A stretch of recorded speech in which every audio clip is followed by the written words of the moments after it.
Hola,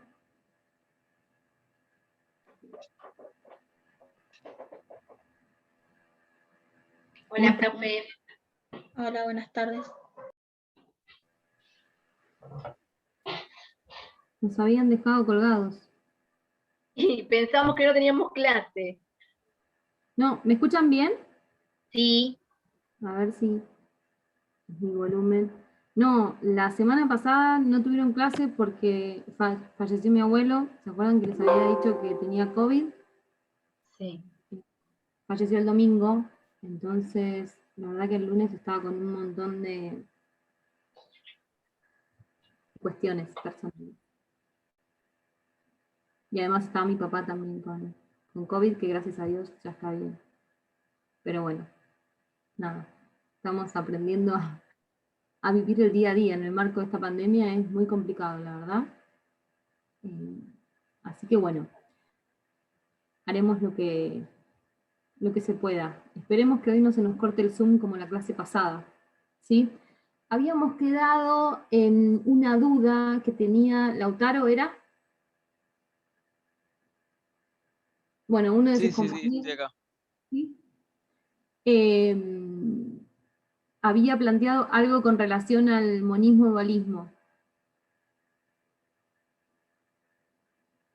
¿no? Correcto. La diferencia, creo yo, está, vamos a arrancar, en que nosotros acá estamos viendo el tema de supremacía y el tema de la doctrina en base a un parámetro de jerarquización. Y también esta doctrina de monismo-dualismo puede ser encarada desde el punto de vista de las fuentes y de cómo se incorpora el derecho internacional al derecho interno. Entonces, cuando hablamos del tema de fuentes, sí podemos decir que nuestra Constitución es monista, ¿sí? Pero cuando hablamos del tema de jerarquización, vamos a decir que tradicionalmente fue dualista y es lo que también ha establecido la jurisprudencia de la Corte. ¿Sí? Bien. Bueno, vamos a avanzar en esto, así no perdemos tiempo. Entonces, nosotros desde esta óptica vamos a decir que antes, o vamos a estudiar que antes de la reforma de 1994, esta supremacía constitucional o esta pirámide que marca Kelsen, que grafica Kelsen para explicar el tema de la supremacía, o si se quiere, esta jerarquía de normas, estaba contextualizada en una constitución, como les decía, que respondía, como ustedes ya estudiaron en la bolilla número 1, al modelo de constitución escrito, a un modelo de constitución rígida, ¿se acuerdan? Porque tenemos un artículo específico dentro de nuestra constitución que nos establece cuál es el mecanismo de reforma, que es distinto al mecanismo de reforma o de modificación de las leyes comunes. Vamos a tener una constitución de carácter dualista, por esto que les explicaba recién, respecto a las relaciones del derecho internacional y del derecho interno. Y vamos a tener entonces una estructura de orden federal que es superior a una estructura de orden provincial, y a su vez vamos a tener en la cúspide a la Constitución Nacional, por debajo a los tratados internacionales, a las leyes y a los decretos. Esa es la pirámide de la supremacía tradicional, ¿sí? La que teníamos hasta el año 1994, que se modifica la Constitución y se incorpora en el artículo 75, inciso 22, 11 tratados de derechos, 11 tratados internacionales sobre derechos humanos a los cuales se les da jerarquía constitucional. Y al referirse a la jerarquía constitucional, nos va a modificar o nos va a complejizar, si se quiere, y vamos a ver que algunas otras normas también, esta pirámide que era tan clara y tan básica antes del 94. ¿Sí? Lo que nos pasó a nosotros no somos un país aislado que le otorgó jerarquía constitucional, no. En realidad ya se viene se viene dando todo un cambio de paradigma en lo que es el derecho constitucional, y esta cuestión de otorgarle jerarquía constitucional a los tratados de derechos humanos, ¿sí? Y se lo hace a través de normas puentes o a través de normas receptoras como hicimos nosotros, o jerarquización, o de normas que jerarquizan constitucionalmente los tratados. Bueno, básicamente por distintas formas se va incorporando constitucionalmente o se le va dando protección constitucional a los tratados de derechos humanos, a los tratados internacionales de derechos humanos, ¿sí? Se los va poniendo como en un escalón superior a los otros tratados, se los diferencia, si se quiere, ¿sí? Bien, entonces, ¿qué es lo que decía la Corte hasta 1994? Los dos precedentes que se toman en este tema como referencia son el caso Química Merck, que es el que yo les hacía referencia en la clase pasada, que tal vez es un caso que fue más que nada un caso aislado. ¿Por qué? Porque en ese caso la Corte toma la doctrina del monismo-dualismo no como una doctrina para justificar el sistema de fuentes, sino como una doctrina justamente para fundamentar la jerarquía de las normas, y nos dice, bueno, en tiempos de paz nuestra constitución es dualista, pero en tiempos de guerra nuestra constitución es monista. Entonces, ¿qué significa esto? Que cuando estamos en guerra, acuérdense que el caso del fallo de Química Merck se trataba de un señor que tenía una droguería, que era alemán, y en ese momento la Argentina, en el último mes de la Segunda Guerra Mundial, o en el último periodo de la Segunda Guerra Mundial, fueron unos meses, dejó su posición neutral y se puso a favor. Exactamente. Entonces, como fueron determinados o establecidos como estados vencedores, tenían la posibilidad de no me sale la palabra embargar ahora, no me sale la palabra propiamente dicha, pero bueno, podían hacerse de todos los bienes enemigos, y en este caso los alemanes eran los enemigos. Entonces resulta que se apropiaron, podrían apropiarse, era así, resulta que se terminaron apropiando de Química Merck, que era de un señor de nacionalidad alemana, pero no necesariamente del Estado alemán. O sea, ahí también se confundieron muchas cosas. Bueno, en este caso, la Corte, en un fallo tal vez no tan feliz, lo que resolvió fue que, bueno, que predominaban las normas del derecho internacional en tiempos de guerra, y en consecuencia, como estábamos viviendo un tiempo de guerra, sí se podía apropiarse de esa propiedad que era considerada propiedad enemiga. Bueno, por eso se habla de que Química Merck, de última, que es el primer precedente que habla de la jerarquización de las normas en cuanto a tratados internacionales, es un precedente aislado. La jurisprudencia que más vale y que adoptó esta posición de una construcción dualista, vamos a ver ahora, hasta el año 92, fue justamente el precedente de Mnejian con Sofovich, en donde, por eso hago esta salvedad en cuanto a la jerarquización o a la incorporación, porque bueno, en el Mnejian con Sofovich no queda duda de que la incorporación del derecho internacional, por eso en cuanto a fuentes seríamos monistas, no necesita de una ley posterior que reglamente el derecho, sino que el derecho protegido en un tratado internacional de derechos, que establezca derechos, entra en vigor a partir de su ratificación. En este caso era que en un programa de Sofovich se había se había visto agraviada la figura de la Virgen. Entonces el Mnejian como católico, en representación de todos los católicos, lo que hace fue iniciar esta acción para solicitar el derecho a réplica, el cual no estaba constitucionalmente establecido.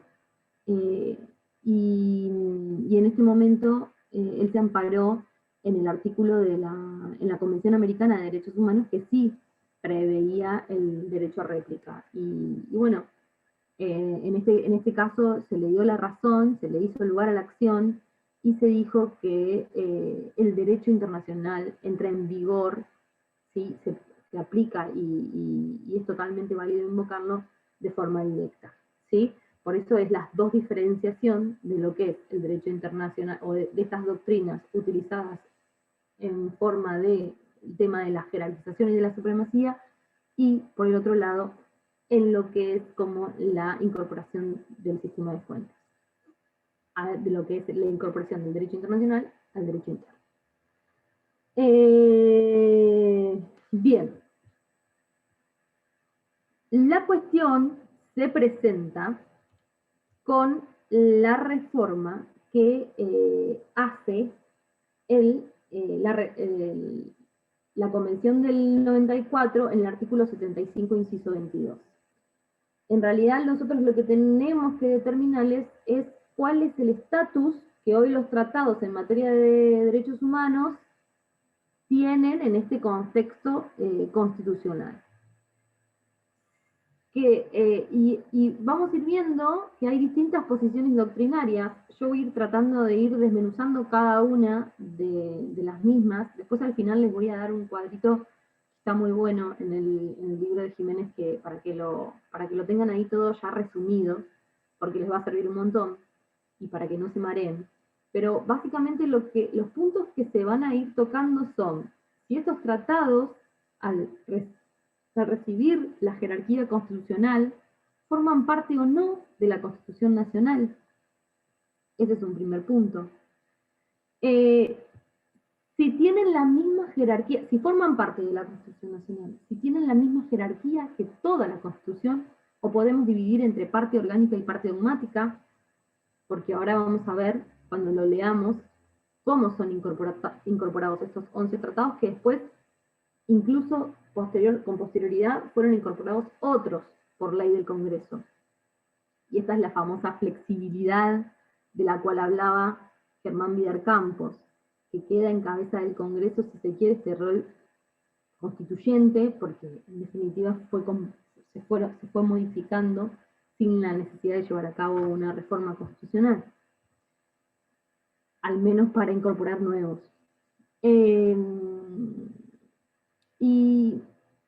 Y otra de las cuestiones que también se plantean es qué pasa cuando hay un conflicto entre normas, que una norma de nuestra Constitución sea contradictoria a una norma de un tratado.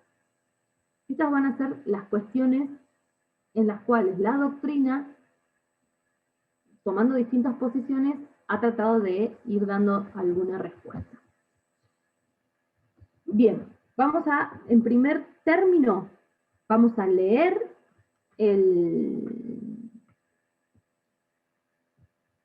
el artículo para ya avanzar en las distintas posiciones. ¿Alguien lo quiere leer? ¿Alguien tiene la Constitución ahí, el 75, inciso 22, si lo quiere leer? Dale, Graciela, léelo. Aprobar o desechar tratados concluidos con las demás naciones y con las organizaciones internacionales y los concordatos con la Santa Sede. Los tratados y concordatos tienen jerarquía superior a las leyes. Este es el inciso 22. Sí, perfecto. ¿Sigo? Que ahí aparecen todas las declaraciones. No, andate al último párrafo. Los demás tratados y convenciones sobre derechos humanos, luego de ser aprobados por el Congreso, requerirán el voto de las 2/3 partes de la totalidad de los miembros. Al último párrafo, después de la enunciación de la Convención sobre los Derechos del Niño, dice, en las condiciones de su vigencia, ¿tienen jerarquía?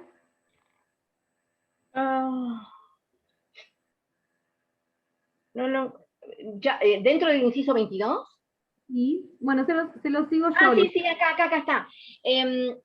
La Convención sobre los Derechos del Niño, en las condiciones de su vigencia, tienen jerarquía constitucional, sí. No derogan artículo alguno de la primera parte de esta Constitución, y bien, deben entenderse complementarios de los derechos y garantías por ella reconocidos. solo podrán ser denunciados, en su caso, por el Poder Ejecutivo Nacional, previa aprobación de las 2/3 partes de la totalidad de los miembros de cada Cámara. Ahí termina. Y después sigue con los demás tratados y convenciones. Los demás tratados y convenciones sobre derechos humanos, luego de ser aprobados por el Congreso, requerirán del voto de las 2/3 partes de la totalidad de los miembros de cada Cámara para gozar de la jerarquía constitucional. Esto es lo que yo les decía, que en un principio fueron 11 y con posterioridad a través de la ley fueron agregados otros tratados sobre derechos humanos, que creo que hoy, bueno, no estaría mal decir derechos humanos, creo que hoy son 14, si mal no recuerdo. El último que se aprobó fue hace un par de años, y creo que es el del derecho a la vejez, o tendría que chequearlo, pero bueno, básicamente es eso. Entonces, dice, aprobar o desechar tratados concluidos con las demás naciones, con las organizaciones. Bueno, los tratados tienen jerarquía superior a las de leyes. En el primer párrafo está hablando de todos los tratados. Todos los tratados tienen jerarquía superior a las leyes. Acá está receptando también la jurisprudencia de Mejian con Sofovich y de ¿cómo se dice? Y de Fibrac. ¿Sí? Ahora, los tratados que enuncia, que son la Declaración Americana de los Derechos Humanos, el Pacto Internacional de Derechos Económicos, todos estos 10 primeros tratados que enuncia, ¿sí?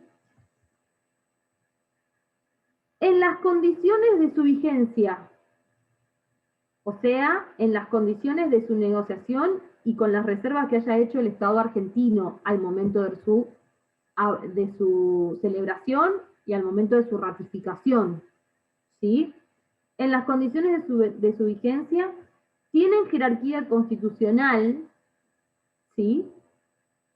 No derogan artículo alguno de la primera parte de esta Constitución, o sea que toda la parte dogmática no puede ser derogado por ningún artículo de los tratados, y deben entenderse complementarios de los derechos y garantías por ellas reconocidos, ¿sí? Bueno, solo podrán ser denunciados, y acá establece que con las 2/3 partes, o sea, necesita, para poder ser denunciados por parte del Poder Ejecutivo, las 2/3 partes de los miembros del Congreso, y además para incorporar nuevos tratados de derechos humanos y otorgarles, jerarquía constitucional, también necesita de las 2/3 partes de los miembros de cada una de las cámaras. Entonces, en primer lugar, vamos a la más fácil, que es la posición minoritaria. La posición minoritaria sostiene que, que el artículo 75, inciso 22, al otorgarle jerarquía constitucional a estos instrumentos, los hace parte de la Constitución. Entonces dice, los incorpora al texto constitucional. ¿Sí? Y entonces dice, como son parte de la Constitución, obvio que comparten su supremacía, digamos. Y entonces en la cúspide estarían la Constitución Nacional con los tratados internacionales de derechos humanos, pero que en realidad forman parte de la Constitución, o sea que no habría ninguna diferenciación entre ellos. Esta es la postura minoritaria. La postura mayoritaria dice, no, otorgarle jerarquía no significa hacerlos parte de la Constitución textual. ¿Entienden la diferenciación? Villar Campos, sobre todo, hace esa diferenciación y nos dice, no es lo mismo otorgar jerarquía constitucional que hacerlos integrar el texto constitucional. ¿Y dónde está el gran problema en esta cuestión? Que si nosotros los hacemos parte integrante de la Constitución, perfectamente podríamos reformarlos a partir del procedimiento de reforma del artículo 30 de la Constitución. O sea, nosotros llamamos a una convención y podríamos reformar, y nosotros sabemos que los tratados internacionales, como son acuerdos entre pares, no se pueden reformar unilateralmente. Entonces este es el primer gran escollo, que esta postura minoritaria se encuentra al decir que los tratados internacionales sobre derechos humanos, al estar jerarquizados, forman parte de la Constitución. Entonces, esta es una postura, que me parece que encuentra una cuestión que es muy difícil de salvar. ¿Sí? Por eso es que es minoritaria. Entonces, hay otras posturas que nos dicen, en realidad, bueno, las posturas mayoritarias nos dicen, no forman parte de la Constitución, pero tienen su misma jerarquía. Y entonces, ¿qué significa que tengan la misma jerarquía que la Constitución? Está bien, sabemos que, o al menos la mayoría nos dice, la mayoría de la doctrina nos dice, no forman parte de la Constitución. O sea, que tengan la misma jerarquía no significa que estén incorporados al texto constitucional. O sea, una gran parte de esta mayoría sostiene que forman, que siguiendo la doctrina española, que forman un bloque de constitucionalidad, ¿sí? Que se encuentran en un mismo nivel, y entonces ya la pirámide de Kelsen, que tenía una punta y que en el vértice se encontraba la Constitución Nacional, ahora va a ser más como una pirámide achatada, ¿sí? ¿Por qué? Porque arriba vamos a tener un bloque de constitucionalidad. Entonces, ubicados ya los tratados internacionales por fuera de la Constitución, avanzamos en qué significa entonces que tengan jerarquía constitucional, sosteniendo de que forman este bloque de jerarquía, ¿no? Entonces, lo que dice Daniel Herendorf, se escribe H-E-R-E-N-D-O-R-F, Herendorf, es que desde afuera son parte de la Constitución y comparten las mismas reglas de supremacía. ¿Qué significa? Que coloca al derecho internacional de los derechos humanos en el mismo sitio de la Constitución. Va a compartir todas las características de la supremacía con la Constitución textual. Conforme dice, en nuestro caso, en las condiciones de su vigencia, y además no van a derogar parte alguna de la primera parte.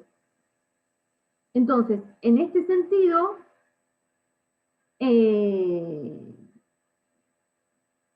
puede derivarse que puede haber distintos niveles de jerarquía dentro del bloque de constitucionalidad.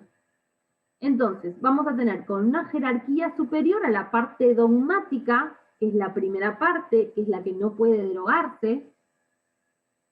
Luego vamos a tener a los tratados internacionales con jerarquía constitucional de derechos humanos, y con posterioridad vamos a tener a la parte orgánica, ¿sí? Se hace un desdoblamiento de lo que es la parte orgánica y la parte dogmática, ¿sí? Entonces, dan por supuesto que la parte dogmática de la Constitución no puede ser modificada por ninguno de los instrumentos de derechos humanos, ¿sí? Aunque podría sí ampliar, o sea, no puede ser modificada en el sentido negativo. Si nosotros tenemos, o sea, nuestra parte dogmática sería como un piso en materia de derechos humanos. Si hay una mayor protección por parte de los instrumentos internacionales, esta mayor protección sí puede ser aplicada. Y ahí en cierta forma estaría modificando, pero a favor de la vigencia del derecho, o a favor de la protección del derecho. Nunca cegando la protección del derecho. ¿Sí? Y en caso de colisión de una norma internacional de derechos humanos con una norma de la parte orgánica, siempre va a prevalecer la Constitución. Perdón, la norma de derecho internacional. ¿Sí?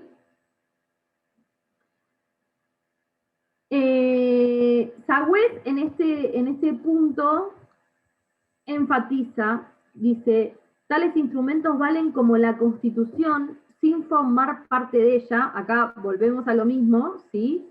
Todos coinciden en que no forman parte de la Constitución, ¿sí? Sosteniendo que pueden prevalecer sobre normas contradictorias de la parte orgánica, o sea, de vuelta, no prevalecen sobre la parte dogmática porque conforme a lo que quiso el constituyente al otorgarles la jerarquía constitucional, no derogan parte alguna de la primera parte, ¿sí? Que es la parte orgánica, pero sí pueden modificar o pueden relativizar, o como lo quieran llamar, normas que resulten contradictorias de la parte orgánica, ¿sí? De la parte de organización del Estado. ¿Sí? Estas son las posturas, por ejemplo, de Sagüez. Vidar Campos, por su lado, se aparta de esta posición y él, a Vidar Campos sostiene que le resulta muy difícil desarticular el texto constitucional o separarlo en parte dogmática y parte orgánica, más allá de los fines didácticos, sino separarlos en cuanto a la supremacía o en cuanto a la jerarquización de las normas propiamente dichas. Él sostiene de que, bueno, de que está de acuerdo en toda esta postura de que la incorporación de los 11 instrumentos se hace a través de un bloque de constitucionalidad, pero él no está de acuerdo con que esa incorporación tenga el alcance de dividir la Constitución formal, digamos, en dos sectores con distintos rangos de supremacía constitucional. Él dice que eso equivaldría a una fragmentación de un texto que para él es unitario y resultaría habla de él de un dislocamiento en la estructura sistemática. Entonces él dice que en realidad todo el articulado de la Constitución, primer parte y segunda parte de la Constitución, parte dogmática y parte orgánica, más los 11 tratados de derechos internacionales, de derechos humanos, con jerarquía constitucional, forman este bloque de constitucionalidad dentro, y todos tienen un mismo nivel jerárquico, sin que dentro del mismo haya planos, dice, supraordinantes o planos subordinados, ¿sí? No está de acuerdo con esta postura, entonces, de quienes dividen a la Constitución en parte dogmática y parte orgánica, otorgándole distintas supremacías. ¿Hasta acá estamos bien?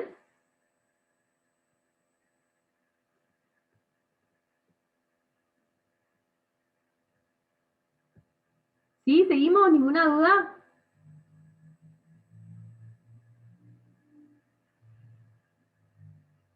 Bien.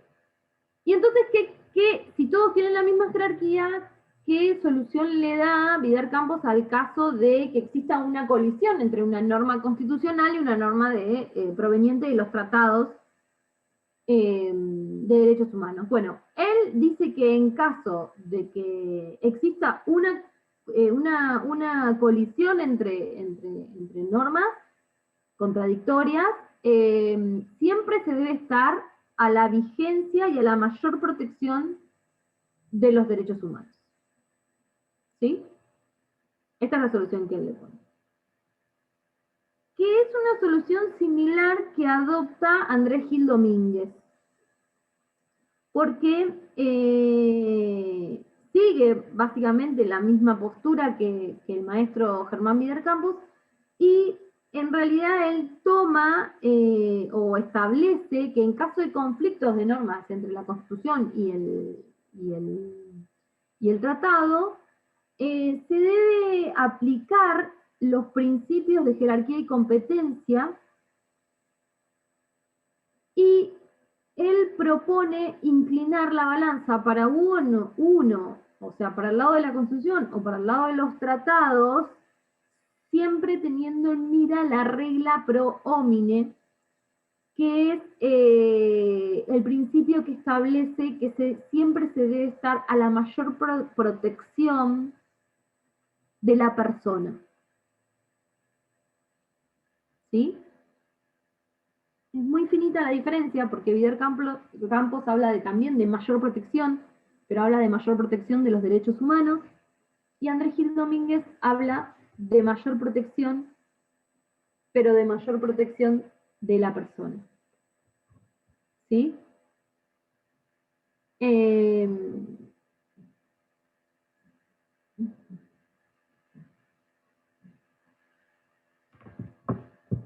Bueno.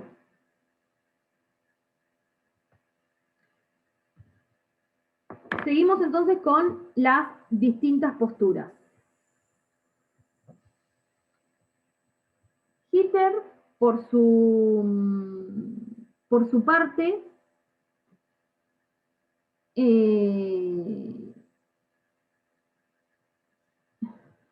ahora guarden que, perdón, me estoy comiendo a Badeni antes de Hitler. Entonces, ¿alguna duda? Y María Cecilia Recalde también. María Cecilia Recalde. Es la posición que explicamos de Sagüez. Ah, bien, bien. Perdón. Yo para no repetir posiciones, sí, les explico una o dos de una posición, después ustedes si quieren ir avanzando, pueden avanzando, pero al menos explicarle cada una, ¿sí? La de Herendorf y Sagüez es la misma de que la de Recalde. Gracias. Y después tenemos Vidar Campos, Sapsay, Banossi y Guardia, pero no les explico cada uno de ellos porque todos básicamente están dentro de la misma doctrina y lo van a decir con distintas palabras. Entonces tal vez los mareo muchísimo más, son la misma postura, y ustedes después pueden ir a profundizar a la lectura del libro, ¿sí? Pero al menos para llegar a explicar una de cada uno. Ya explicamos entonces la de Gil Domínguez, que también habla de bloque de constitucionalidad, constitución más tratados en un mismo bloque con la misma jerarquía, resto del ordenamiento jurídico por debajo, y la gran diferenciación con Vidar Campos es que para los supuestos de colisión propone inclinar la balanza haciendo uso del principio pro homine, que es los derechos que ofrezcan mayor protección a la persona. Después, la postura de Badeni también es una postura tal vez minoritaria, y él en realidad no admite colisión entre lo que es la constitución textual y los instrumentos internacionales. ¿Por qué? Porque él en realidad habla de que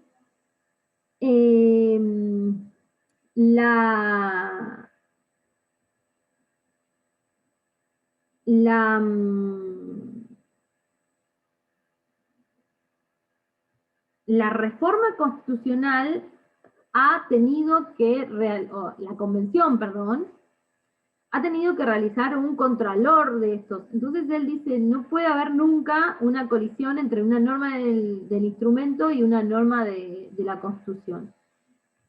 Y dice, él dice, además, todos los derechos humanos gozan de reconocimiento en el texto constitucional, porque nosotros, además de tener todos los derechos enunciados en la parte dogmática, tenemos el artículo 33 que habla de derechos implícitos, o sea que aquellos derechos que no se encuentren protegidos expresamente, si se quiere, textualmente, dentro de lo que es la primera parte de la Constitución, van a estar protegidos por el artículo 33, que es el que los recepta. Entonces, ya sea en forma expresa o implícita, los derechos están protegidos, entonces él estima que es imposible que un tratado añada algún derecho que no se encuentre previsto constitucionalmente. Esta es una postura, la postura de Badeni, ¿sí?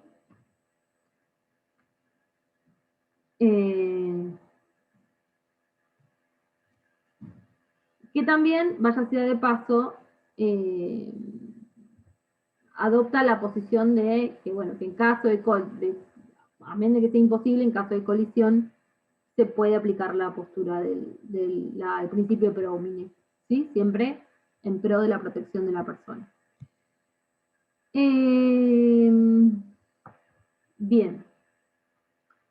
Hay otro sector doctrinario que, a pesar de la reforma del 94, sigue sosteniendo que en realidad, y siguiendo la jurisprudencia de Nejian con Sofovich, los tratados internacionales tienen solamente jerarquía superior a las leyes. No importa que sean sobre derechos humanos o no, ¿sí?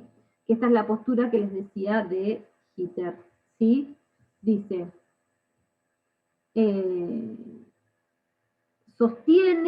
Hitler sostiene que los tratados con jerarquía constitucional han pasado a complementar la Constitución Nacional, pero que ello no ha violentado el artículo 31 de la supremacía tradicional. Entonces él sigue teniendo en mira que en la cúspide de la pirámide sigue estando la Constitución Nacional. Dice que en caso de una eventual contradicción con la Constitución, siempre prevalece la Constitución por la aplicación del artículo 27. ¿Sí? Que es básicamente la aplicación de la doctrina jurisprudencial establecida en el Nejian con Sofovich. ¿Sí? Hay una postura muy interesante, que es la de Sola. No sé si está en este artículo que no está en el libro. Sola plantea que los instrumentos del artículo 75, inciso 22, son más una guía para los legisladores que una fuente autónoma de derechos para los habitantes. Aunque, dice Sola, debía haber estado en alguno de los capítulos sobre derechos, declaraciones, deberes y garantías, y no sobre en la parte orgánica, porque si ustedes prestan atención, este artículo está planteado en la parte orgánica, ¿sí? Que es la parte de organización del Estado, más que de las declaraciones de derechos y garantías. O sea, en realidad él dice que al estar planteado en el 75, inciso 22, resulta ser una pauta de interpretación de los legisladores justamente para tener en mira esos derechos al momento de dictar las leyes. ¿Sí? Pero es una posición también minoritaria. Otra postura es la de Alfredo Vítolo, que en realidad él sostiene que el reformador del 94 no ha hecho otra cosa que introducir una nueva falacia con relación a en la Constitución Nacional, porque él dice que si hubiese sido realmente intención del constituyente la de conceder los derechos reconocidos por los tratados, la misma jerarquía que aquellos que ya están incorporados dentro de la Constitución Nacional, no había, el constituyente no tendría que haber incorporado la frase de tienen jerarquía constitucional, porque en realidad él dice en el sentido de que en materia de derechos todos aquellos enumerados, tanto explícita como implícitamente en la Constitución, tienen la misma jerarquía, ¿sí? Y en el caso de conflicto debe procurarse aquella interpretación que los armonice y deje a ambos derechos con el mayor efecto posible, ¿sí?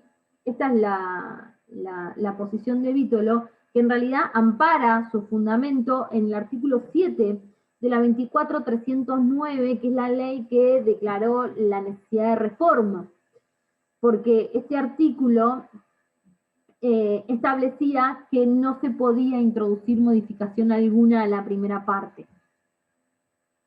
¿Sí? Bien, vamos entonces ahora a la postura de la cátedra. Y con esto terminamos.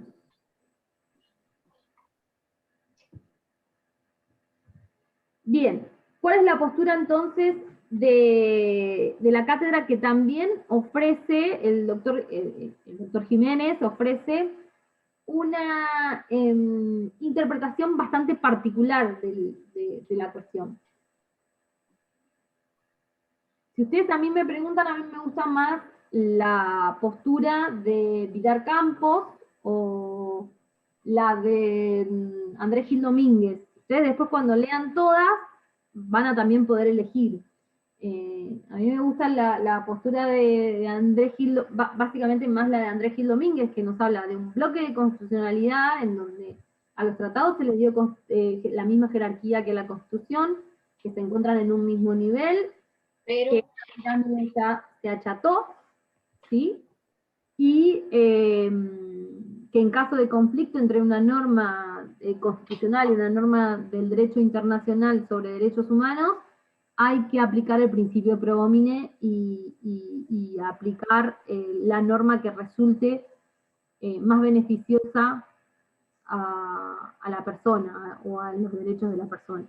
¿Sí? Esa es la postura que a mí más me convence. Pero bueno, vamos a ver entonces cuáles son las diferenciaciones, que también tenemos un principio pro homine, pero a ver cuáles son las diferenciaciones que tiene la postura de Jiménez.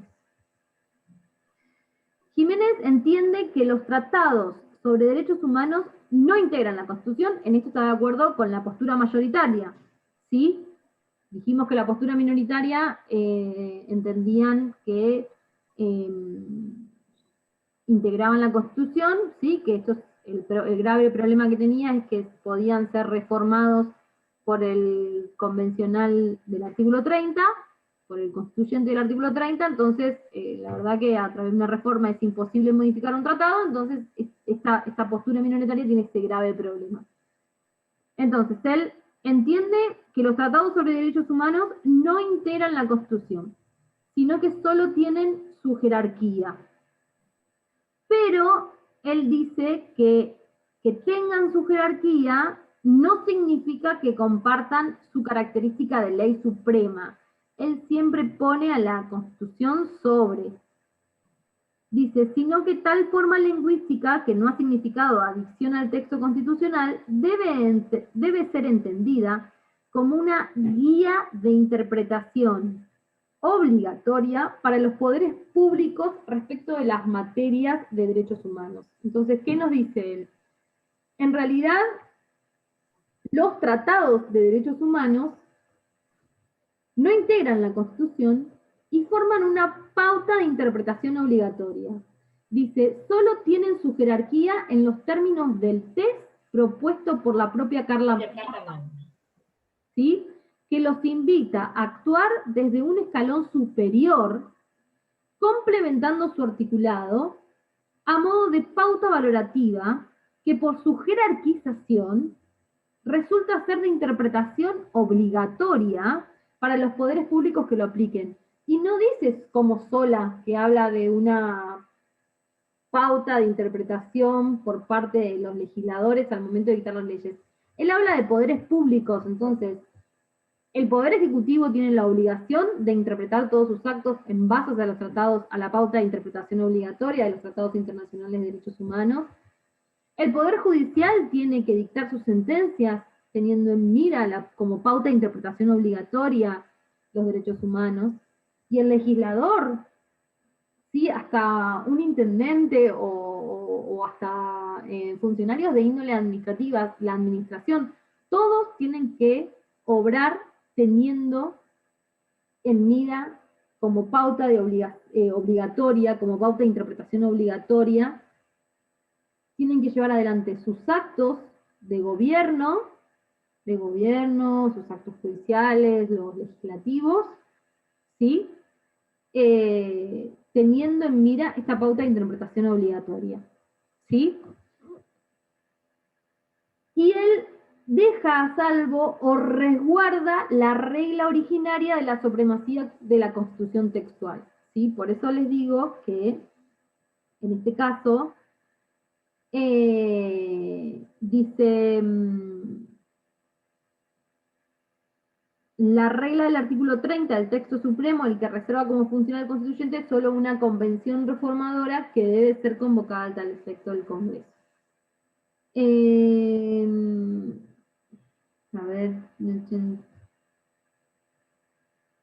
es de vuelta a lo mismo, en la pauta de interpretación. Tienen jerarquía constitucional, lo que él dice, lo que en modo alguno significa que compartan la característica de ley suprema, sino que tal forma lingüística no ha significado adición al texto constitucional, debe ser entendido como una guía interpretativa, de vuelta, guía interpretativa obligatoria para los poderes públicos.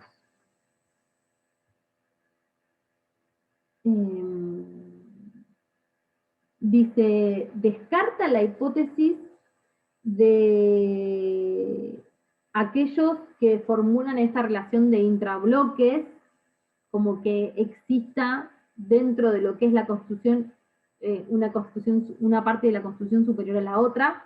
Eso él lo descarta. Dice que admiten colisiones entre estos instrumentos y el texto fundamental con resolución a favor de los tratados. Dice ello porque concluimos que el reformador del 94 no se apartó de las reglas de supremacía constitucional dispuestas por el artículo 31 y 27, sino que indicó la unidad y supremacía de la Constitución textual sobre el contexto de tales instrumentos. Y luego sí, una misma jerarquía entre ellos, una vez evaluada la imposibilidad de confrontación normativa. Bueno, vuelve en este punto de Bademi de que para ellos no existe la posibilidad de que haya conflicto, porque en realidad el constituyente al momento de incorporar tiene que haber hecho este examen de compatibilidad.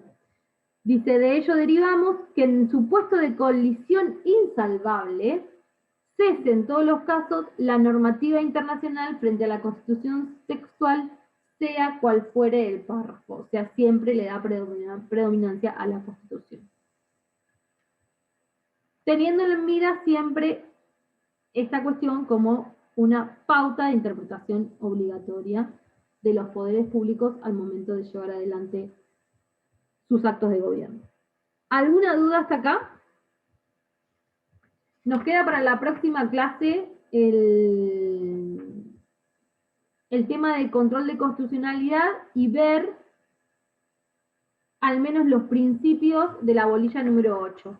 Igualmente yo ya les subí el material de la bolilla número 8 para que ustedes lo tengan disponible por si lo quieren ir adelantando y no llegamos, porque la clase que viene creo que va a ser la última, porque el 19 ustedes tienen el parcial, ¿verdad? Sí, el 19 es el parcial, profe. Claro, entonces hasta ahí llegamos. Bueno, si no tienen dudas, nos vemos la semana que viene. El lunes, control de constitucionalidad y los principios de la 8, si llegamos. No control. Yo les subí una película del caso Marbury versus Madison, no sé si la vieron en el campus. No, Le empecé ahí, pero no la terminé de ver. No, porque es una pregunta recurrente de examen que a veces les preguntan, Maduri, el caso Maduri versus Madison, que es el leading case en materia de control de constitucionalidad, es el nacimiento del control de constitucionalidad judicial, ¿sí? Entonces, tal vez les convendría verlo, como para que, no sé, les resulte después más fácil o más llevadero el tema. Cuando lo lean, lo van a entender más fácil. ¿Sí? Por ahí es medio aburrida, pero a mí me gustó. Bueno, suerte. Nos vemos Gracias, profe. Gracias. Gracias. Gracias.